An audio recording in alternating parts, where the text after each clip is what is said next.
Hey there, Pastor Mark here. It's our prayer that this message would encourage and equip you in your relationship with Jesus. We're able to provide this content due to the joyful generosity of our financial partners. And if you'd be willing to join that tribe and help get some sermons like this around the world, you can donate at harvestbaptist.info/give. God bless. Colossians 2 this morning. And I had thought that we would end a little mini sermon series on spiritual counterfeits today, but the more that I studied and thought, the more I thought I'm going to do one more next week and hopefully balance this out. Next week we're going to talk about in search of balance and how do you take these principles of not living your life by rules or not living your life by spiritual experiences or not living your life by subtraction and what you don't do, but still having some rules and still limiting your flesh and still wanting to have a relationship with God that does have some spiritual butterflies on occasion. So how do we balance all that out? We'll talk about it next week. But for today, we're going to give you the final of the three spiritual counterfeits. We've talked about mysticism. We've talked about legalism.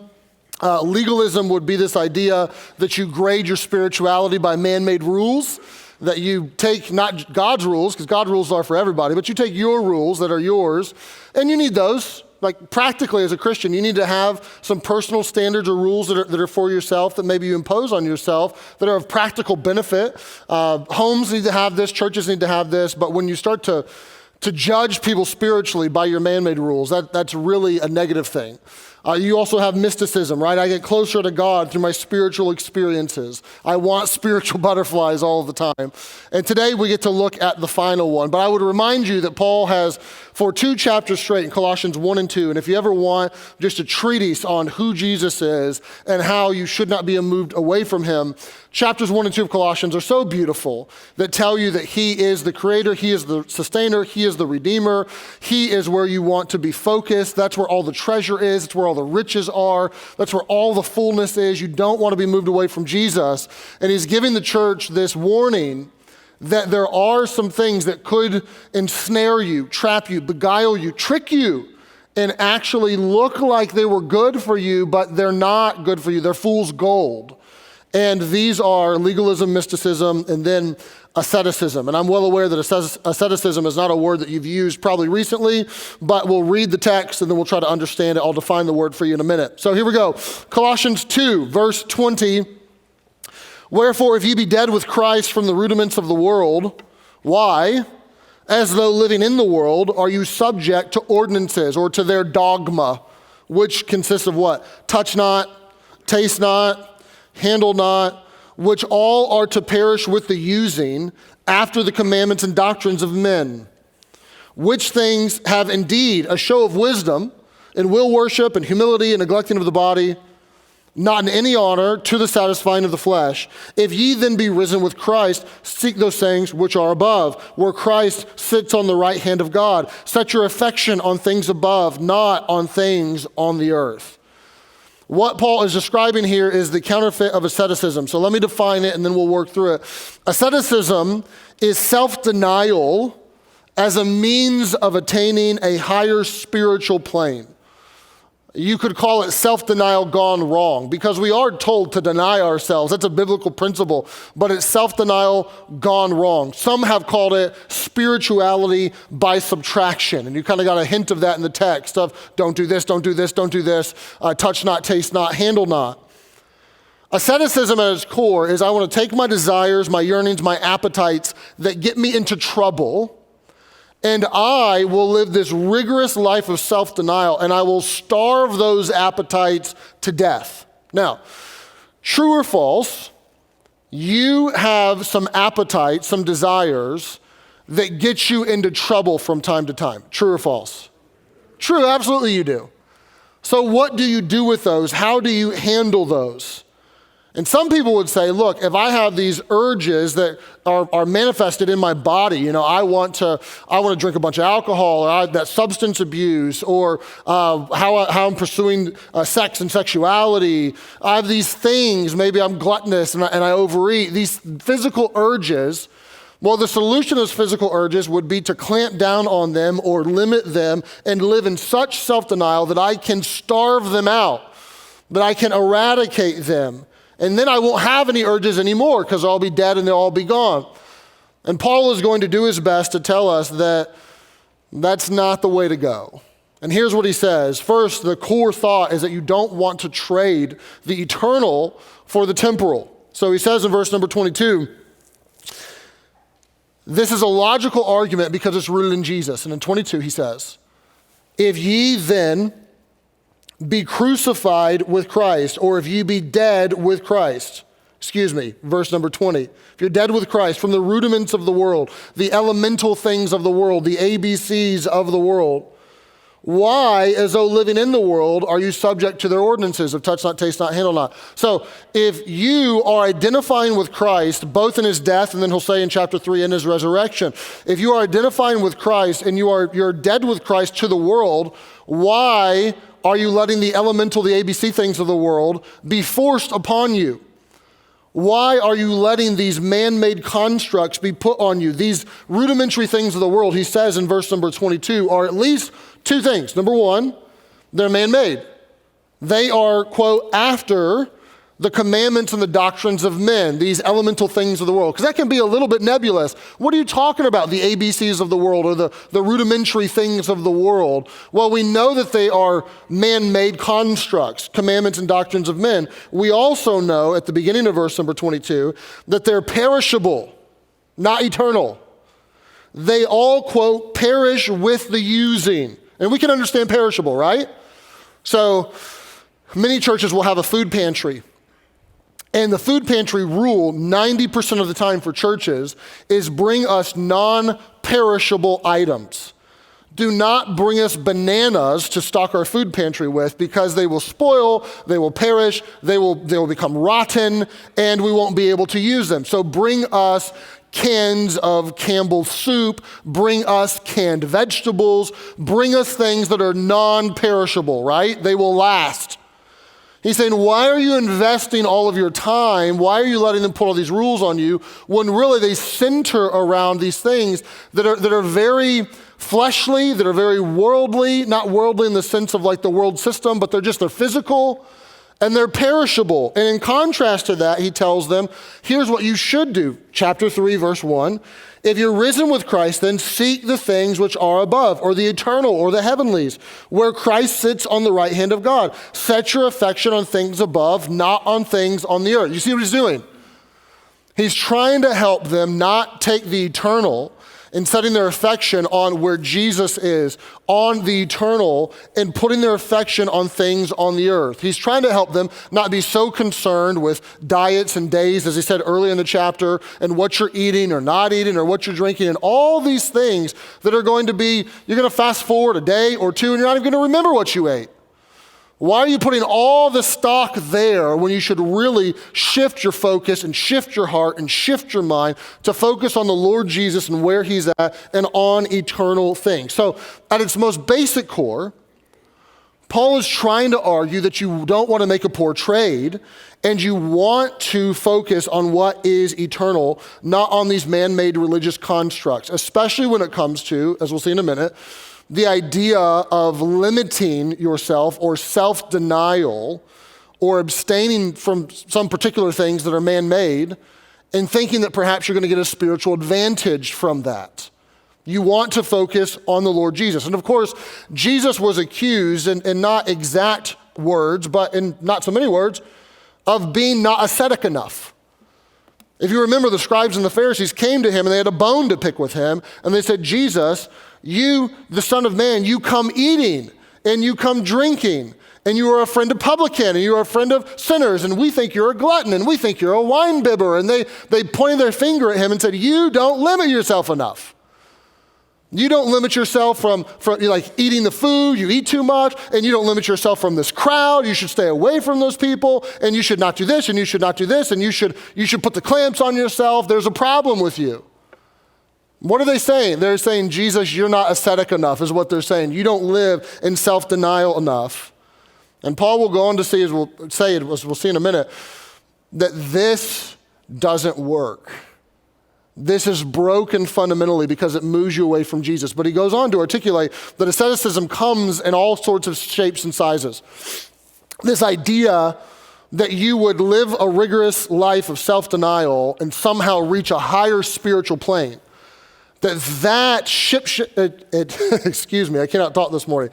That shape shifts over and over again. And he gives us a few. There's the touch not version, there's the taste not version, there's the handle not version, but there's all these versions of this. And some of them are articulated in the New Testament. The idea of touch not was both that Judaizers would come along, people that wanted to take the Old Testament system and put it on New Testament Christians, that they would come along and say, no, you can't touch these unclean things or these unclean people. But it really began to grow cancerous, as you would see in 1 Corinthians 7, where Paul talks about this idea, is it good for a man not to touch a woman? And he starts to apply that to sexuality and to intimacy. And he goes on to articulate in 1 Corinthians 7 that people were starting to apply this to marriages even. And we're saying if you were spiritual, even though you're married, you wouldn't have sex with each other, and you would not do that because you're giving into your physical urges. So limit your physical urges even inside the God-given confines of marriage, and there should be no sexuality. Like, it had really grown cancerous in the touch not version. The taste not, of course, there was all this argument about a kosher diet and whether you should keep a kosher diet and what you could eat or what you couldn't eat. And over again, the apostles say, like, that's not binding. This isn't something that you have to do. Whether you eat or don't eat, that doesn't really matter. That's not where spirituality is found. You find even in the handle knot that there were certain things, dead bodies, or especially meat sacrificed to idols. That's 1 Corinthians 8. That, hey, that meat was offered in some sort of pagan worship, so you can't handle that. You can't possess that. You can't touch that. And there was all these rules that were popping up, and it was all over the place. But at its core, it was asceticism.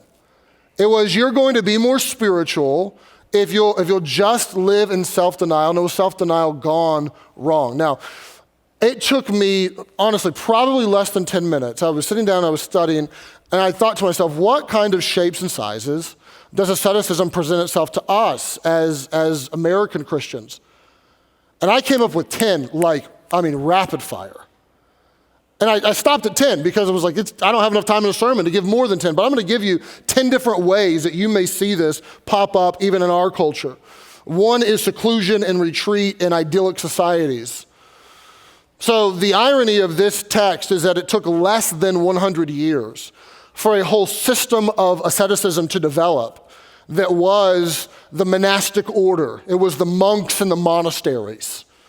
And the monks and the monasteries, all that is asceticism. It's the idea that I can do away with being in the world. I can do away with being around non-Christians. I can do away with eating things or even sleeping so much. And I can do this with other people who want to do the same thing, and we will become more spiritual. And the monks and the monasteries, on the whole, not every single one, but on the whole, there was this wholesale endorsement of asceticism. Many monks regarded it as sin to take a bath. Like, you can't take a bath because a bath is going to make your body more comfortable. And if you are making your body more comfortable, you are given into your bodily urges, and you need to deny those bodily urges, the desire for comfort, the desire for sleep, the desire for anything. Don't do that. That will lead you to be an unspiritual person. So taking a bath now is a sin. You say it's crazy. I know it's crazy, but it was there. Many early monks castrated themselves. Many of them would purposely make themselves uncomfortable on what they slept on, even what they wore. They would wear shirts with fur and things on the inside purposely to itch them. And the idea was, if I'm constantly uncomfortable and I'm constantly itching, then I'll never want to pursue those other desires, because all I will be able to focus on is how uncomfortable I am all the time. I won't even think about, sex or anything like that. I'll just be uncomfortable all the time. And so then I'll be a spiritual person. I'll never pursue those malformed desires. Many of them would whip themselves.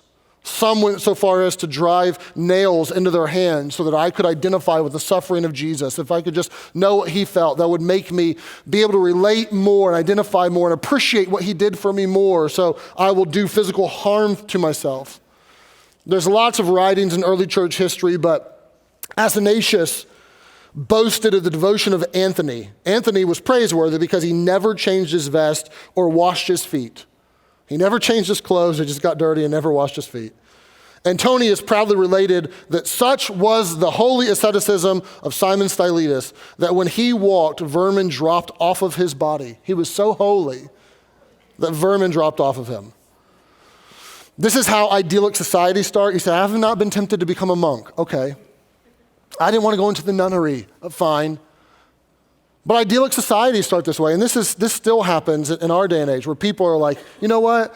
What we need is to be away from the world. You know, the world and all the advertisements and all the trappings and all the temptations and all the snares and all the things that are thrown at us. You know, if we just like got out of the city and got away from the temptations and we went up in the mountains and we all lived in tents and drank rainwater and grow our own vegetables and we have just our own little community and our own little laws where we'll make all the laws like we'll center them on the Bible. They'll be like God's laws. It'll be like God is ruling over us, and then it'll be no non-Christians allowed. Only Christians are allowed there. Then it will be this perfect place. It'll be like spiritual utopia, and everything will be good then. No, it won't. Like what you're saying is the problem is out there, and if we can get away from out there, then everything will be hunky-dory and we'll be spiritual. There are some problems out there. I'm not going to deny that, but there's more problems in here. And in here is going with you. You're still going to be prideful, and you're still going to be angry, and you're still going to want your own way, and you're still going to be selfish, and it doesn't matter what idyllic society you set up, it's not going to work because you have a sin nature.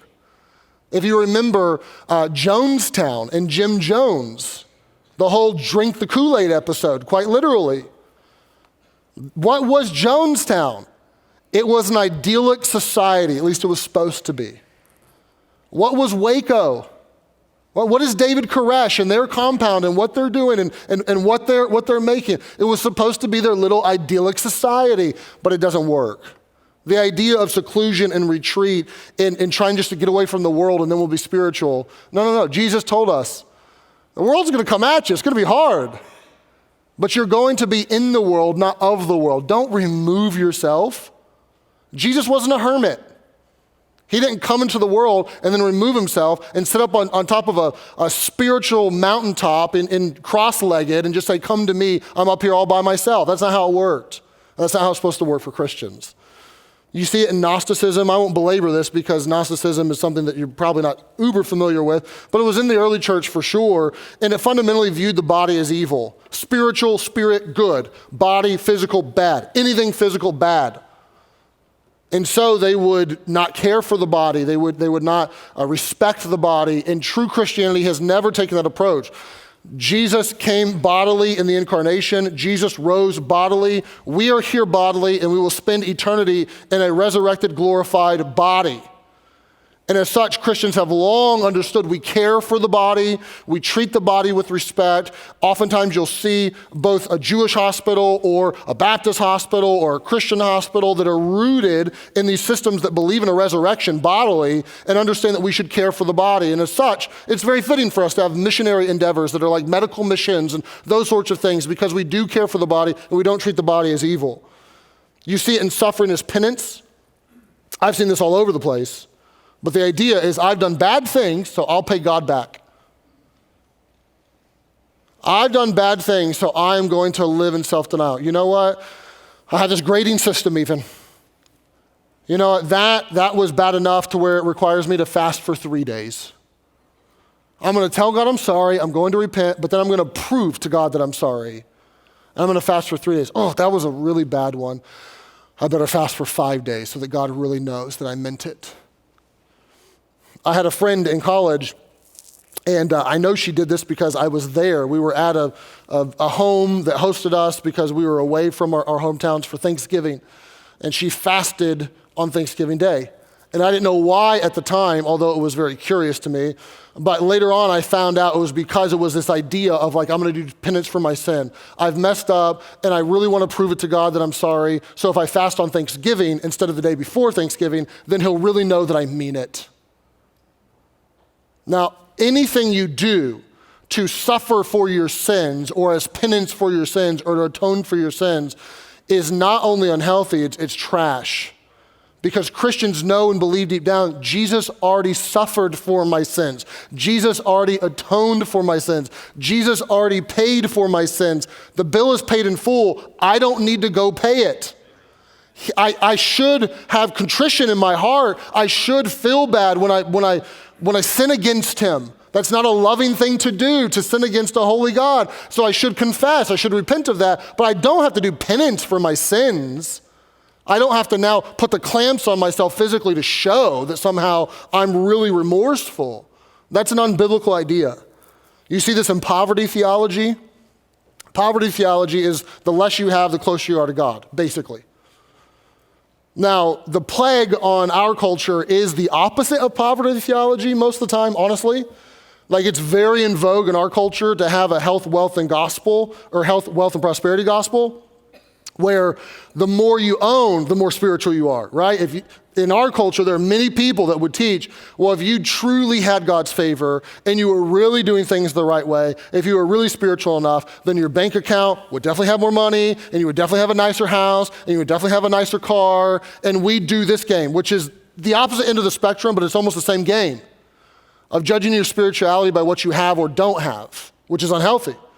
But it was a wildfire in the early church to judge your spirituality based on what you don't have. Well, if you were really spiritual, you definitely wouldn't eat that. That's way too nice of a meal. You definitely wouldn't live in that home. That's too nice. You wouldn't drive that car. I know they didn't have cars in the early church, I understand, but you get it. This idea that you put guilt and shame on people because they have something nice or they have money in their bank account. I thought you really loved missionaries, you know? I mean, think about all the missionaries you could have supported with the amount of money. If you just would have bought a used car instead of a new car, I mean, you probably could have been a better steward. What are you doing? Well, you're doing a form of asceticism, and you're doing a form of poverty theology where you're more spiritual by the less that you have. Buddhism, of course, would have this as part and parcel of the religion. Buddhism is really dedicated to limiting yourself or afflicting yourself so that you can be more spiritual. And if you've ever been curious about the orangey yellow robes and the bald heads and what's all that about, don't be curious. I'll save you the time. It's asceticism, and it doesn't work. Minimalism, this is very in vogue in our culture. I don't know if you've picked up on this, but there are books and there are podcasts and there are Netflix shows and there are things popping up all over the place dedicated to minimalism. I watched one of them this last week called Less Is Now. That was the name of the show on Netflix. And this is not like me paraphrasing what they said. This is their quote. This was the headline of the show. We are going to teach you how to downsize your way to happiness. Now, downsizing your way to happiness is nothing more than asceticism. Minimalism will say, you are afflicted with a disease called stuffitis. You want more stuff all the time, and you think you're going to buy your way to happiness. You're just going to purchase this, and you're going to upgrade your home and your car, and then you're going to have closets that are full, and attics that are full, and fridges that are full, and garages that are full, and you're going to run out of room there, and then you're going to get a storage unit, and your storage unit's going to be full, and you need another storage unit, and that's not going to lead to happiness. And on that note, minimalism is dead right. That is very true that many Americans have stuffitis and they think that happiness and peace is going to come from their stuff. So that is correct. But what minimalism will say is the key to happiness is not your stuff, it's divesting yourself of all of that stuff, and then you'll be happy. And it's so circular. It's like you were unhappy and you looked over there and said, the grass is greener and there's all these things. So I'm going to go buy those and then I'll be happy, right? So minimalism is now coming to you and saying, you're not happy here, are you? And you're saying, no, I'm not happy. Well, come back over here where you don't have very much anymore and then you'll be happy. This is where you started. Remember, you were already over here and you weren't happy here in the first place, so don't come back here. The solution is not having stuff or divesting yourself of stuff. You're not going to find happiness in either one of those places. It's a fool's errand to think that you can minimalize your life to peace and happiness deep down. You're not going to. You may have more closet space. You may have less credit card bills, which are probably good things, but it's not going to lead you to happiness. You see this in the Amish. The Amish way of living is very ascetic. It's very much Let's try to get ourselves away from the world, away from technology, away from electricity. And once again, there may be some practical benefit. Like, hey, we don't have cars, we have horses, so we all have to live close to each other, so it creates a greater sense of community. All right, cool. But if you think that not driving a car or driving a horse and buggy is somehow going to upgrade your life spiritually, that's not really where spiritual health is found. But the Amish are very ascetic. Catholicism certainly has a version of this. What is a vow of poverty? What is a vow of celibacy that the nun or the priest will take? Well, that is rooted in either A, I'm a very spiritual person, I'm spiritual enough to take these vows, and that'll keep me spiritual, or probably, if I take these vows, that will put me on a path that will get me closer to God, and I will be more spiritual because I don't have all the stuff, and I have a vow of celibacy. That doesn't work. That is asceticism at its core, and it leads you away from Jesus. This is, if you read 1 Corinthians 7, the question that is posed to the apostle that was floating around the early church is, Paul, is it good for a man not to touch a woman? Or you could put it this way, would it be a good thing if there was just no sex at all? Should we just do away with that? Is that unspiritual? And Paul is sure to give a very balanced response. And he's sure to say, look, that could be a good thing. It could make you spiritually light-footed. If you are not married or have a spouse or have children, it could give you more time to God. But he goes on, the whole rest of the chapter, to say, many people can't do this. This is not for everybody. And then he especially addresses those that are already married and says, if you're already married and you're trying to impose this on your spouse and be like, hey, Pastor Dom said next step Sunday. I know that they had baptism and groups and teams and that Bible study stuff, but let's really up our game spiritually. Let's just be abstinent for 2 years. But that's what's going on. And one spouse is like, this is spiritual. We should live for Jesus. We shouldn't care about physical urges at all. He should have all of our heart. And Paul goes on to say, don't do that to each other. He says, stop. If you want to take a season and both of you agree that you want to pursue some spiritual stuff or you want to pray and fast about something, that may be fine, but that is not, you're going to defraud each other and you're really going to mess up your marriage if you take an ascetic approach to sexuality within your marriage. And chapter 8 is no different when he talks about meat and drink and all these people that are trying to say, no, you can't eat that and you can't do that and you can't touch those meats that are sacrificed to idols. And he gives his grand conclusion in chapter 8, verse 8, where he says, meat commendeth us not to God. You think you're going to earn favor with God based off of your diet? Based on what you eat or you don't eat? That's not how it works. He goes on to say, for neither if we eat are we the better, neither if we eat not are we the worse. Look, eat the bacon, don't eat the bacon. Who cares? Eat plant-based, eat carnivore diet and eat meat all the time. Who cares? God don't care. It's not going to commend you to God. You're not going to be more spiritual. You're not going to get a higher plane. If there's some practical benefit for you to eat plant-based, or there's some practical benefit for you to do a carnivore diet, or for you to do whatever diet you want, knock yourself out, but don't think that this is a spiritual conversation. It's not a spiritual conversation. But there were those that would say, no, we have to limit this. We have to take this away. We have to take this away. We have to take this away. And this is how we're going to be spiritual. You find this in the separatist movement. The separatist movement is anything that isn't overtly spiritual, that's comes out of church, then we should separate from it.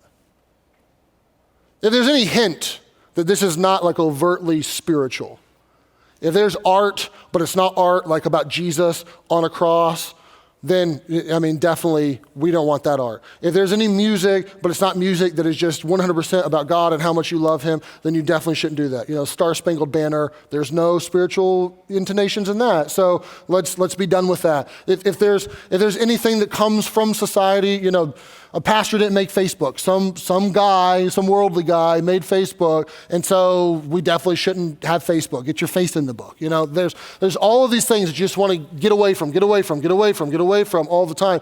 And once again, it's not to say there's no practical benefit to any of that, but it is to say that if you think that you're going to find like spiritual health and spiritual maturation from that, you're chasing the wind. This has certainly popped up in a lot of Baptist circles, at least that I grew up in, that there was like this, come to church, sure, but there was like this whole subculture.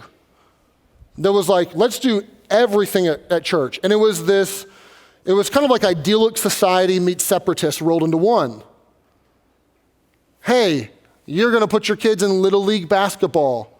Don't put them in the community Little League. You know, there could be some non-Christians there. Who knows what they may say to your kids?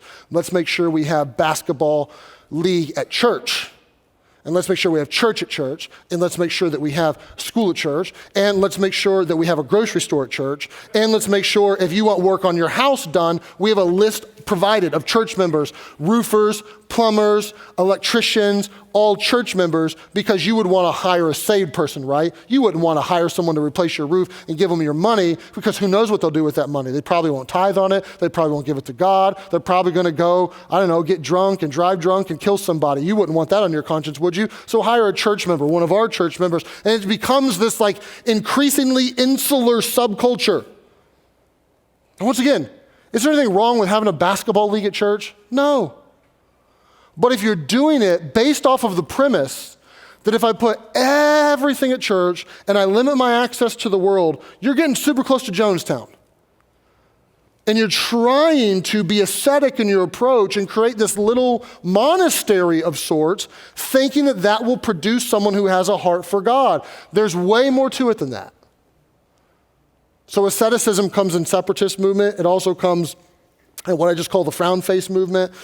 The people who want to unplug the spiritual bouncy houses. You ever met these people? Most of them are ascetics. The people who think that like you can't have fun and love Jesus at the same time. You know what I'm talking about? They're like oversaved. They're constantly like, you can have no joy, right? Jesus was a man of sorrows and acquainted with grief. Well, he also was the life of the party sometimes, and kids wanted to like crawl on his lap and be around him. And last I checked, kids don't want to be around grumpy people. Like, yes, there was sorrow, and he was acquainted with grief, but there was also good times. Well, we just need to be sober-minded. We do need to be sober-minded, but there's also like rejoice in the Lord always, and again I say rejoice. But there's some that are so, like everything is so serious that nothing can ever be fun, and you feel bad to smile in their presence as though you're not spiritual enough. It's like they want to subtract joy and fun and smiles from the Christian walk. We actually have, if you ever come to our Intro to Harvest class, which if you're even remotely new, you've been around a week or 2 weeks or 6 months, I would strongly recommend it. You'll get to know the church so much through that class. It's a great hour of your time. It's 1 hour. Next one, I think, is first week in February, and our pastors rotate and teach through it. I'll be teaching the February one, so go online and sign up for it. We'd love to see you there. But we cover quite a few things. One of them is we cover some cultural axioms, or just some cultural values that are important to us as a church. I've been a part of a lot of churches that had the same doctrinal statement, but they felt very different from each other. It wasn't because their doctrine was different, it was because their culture was different. So one of the cultural axioms that we give people in Intro to Harvest is that we laugh loud, hard, and often. And under it says, we're as glad as the tomb is empty. Let us eat, drink, and be merry, for yesterday we were dead, which was a quote from the early church. And it's deliberately put in there for those that would maybe come to Intro to Harvest and are like, I want to come to church and not have a good time. It's deliberately meant to say like, no, that's not who we're going to be. We're not going to be so ascetic that we can't laugh. And we've actually heard from many people like over the years, like, I love that you put that value in there, because the church I went to was just a bunch of people walking around with measuring, sticks, measuring everybody, judging everybody. There was no joy. There was no fun. It was just like, you felt like you had a dark cloud over you when you went to church. And to be fair, there are times where repentance is heavy, or someone dies and that's serious and somber. Those moments are for sure there, but there should be joy. There should be joy in Jesus. We should, eat, drink, and be merry, for yesterday we were dead, as the early church would say. Now, I could go on and on to articulate different iterations of this. But the most helpful and terrifying verse in probably the whole chapter is the one that I haven't covered yet. It's verse number 23. It is so profound and so wise, yet also very scary. And here's what he says. He says that if you embrace this, it will not lead to health. It will actually lead to like spiritual implosion. I put it as coming soon to a legalist, mystic, or ascetic near you, spiritual implosion. Verse number 23, which things? What things? Well, the things he just talked about. The legalism, the mysticism, the asceticism, the things that he said would beguile you, the things that he said were enticing, the things that he said were made of men and man-made constructs, those things indeed have a show of wisdom. That's important. On the surface, they may look good. It would appear as though this was wise. You might think it was smart to put your eggs in the basket of more rules. You might think it was a good idea to chase spiritual butterflies left and right. You might think that it was really a fantastic move for you to say, no, I'm going to live rigorous self-denial, less all the time. There's a show of wisdom, and it is in three things: will worship, humility, and neglecting of the body, describing the three that he's already articulated. That's a summary of them. Will worship is my ability to keep all my man-made rules. I twist my arm behind my own back, and I impose more rules on me and more rules on them, and I can keep those rules because I have a strong will. Humility, he already talked about in mysticism. He called it false humility. This idea that, you know what? I don't know why God blessed me, but he gave me a dream and he told me what you should do with your life. And who am I? But I mean, I'm just thankful that he chose me. This false humility that really is prideful. Then he talks about neglecting of the body, the asceticism. That may appear to be wise, but listen to this two phrases together. It is not in any honor to the satisfying of the flesh. And that phrase is profound. There is no honor there. There's no honor. It is not noble. It is not honorable. It is not praiseworthy. It is not awesome. That somehow there's honor in all of your man-made rules and all of your self-restraint and all of your willpower and all of your spiritual experiences and these sorts. There's no honor there, but it is in fact to the satisfying of the flesh, and that's the scary part. What you are supposed to be eliminating, you are actually going to satisfy. All of these external rules are not going to control your internal urges. Your internal urges may just in fact get worse. You are not going to find spiritual freedom, spiritual satisfaction, and spiritual health in these things. There isn't honor. It's actually going to satisfy your flesh. This will devour you. This will hurt you. Now that is so unbelievably profound. For him to articulate in no uncertain words that you can change your environment all you want, but you are not changing your heart. You are not getting to the root. All you're doing is mowing the weeds, and you may look good for a minute, but those weeds are coming back. You didn't pluck them out. It's going to hurt you. I'll put it this way. You know this to be true. And this is some of the more blunt things I've ever said to you, but it is what it is. There is a reason why those who took a vow of celibacy are most known for pedophilia. How'd that work? Well, I mean, you limited yourself and you kind of locked yourself away and you didn't have all the world's goods and you took this vow of celibacy. You're going to be a more spiritual person, right? Read those words. There's not honor there. And it's going to be to the satisfying of the flesh. It's going to take whatever desires you had in the first place, and there's a strong chance that it's going to malform them even more, and you're going to be worse off for it. Lest I pick only on Catholicism, let's go Baptist. There is a reason why the pastors or the church members who had the most rules and walked around and judged everybody and forced rules on everybody, fast forward the clock 20 years, and all of a sudden, books are being written about them, and documentaries are being made about them, and everybody's talking about them. And come to find out, Captain Rules over here was embezzling money from the church to support his meth addiction that he shared with his prostitute. There's these crazy stories that you hear that are like, what are we talking about? Like, not only are we like 2 steps removed from where we thought we were, we're 16,000 miles removed from where we thought you were. What was happening? Colossians 2 was happening. This isn't going to lead you to spiritual health. There's not honor there. It's to the satisfying of the flesh. It is not actually going to work. So what is the solution? If you read the book of Colossians, Paul is abundantly clear. You keep your eyes focused on Jesus. You understand that real health is found in him. You set your affection on the things above. You don't concern yourself so much with all of these externals that you lose sight of what is happening inside. And if you want a picture of this, and I'm done with this, if you want a picture of this, you just go look at the scribes and Pharisees in Jesus' day. He would tell you, on the outside, they look like whited sepulchres. They look real clean, and they look real nice, but inside they're full of dead men's bones. They got all these rules and all these externals and all the things that they're not doing, and they're limiting themselves, and they're observing the Sabbath, and they're not going to work, and they're this and this and this. But inside there's dead men's bones. And he tells a story, actually, in Luke chapter number 18, about a Pharisee who stood and he prayed. And he was like, God, I thank you so much that I'm not like those heathen people.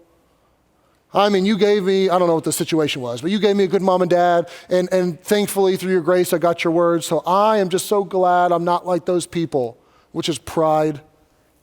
And he goes on to say, I fast twice a week. Eat not, I limit myself, I fast twice a week. I give tithes of all that I possess. I follow the rules, I'm generous, and I give. But there's this publican, right, this heathen, that's standing afar off.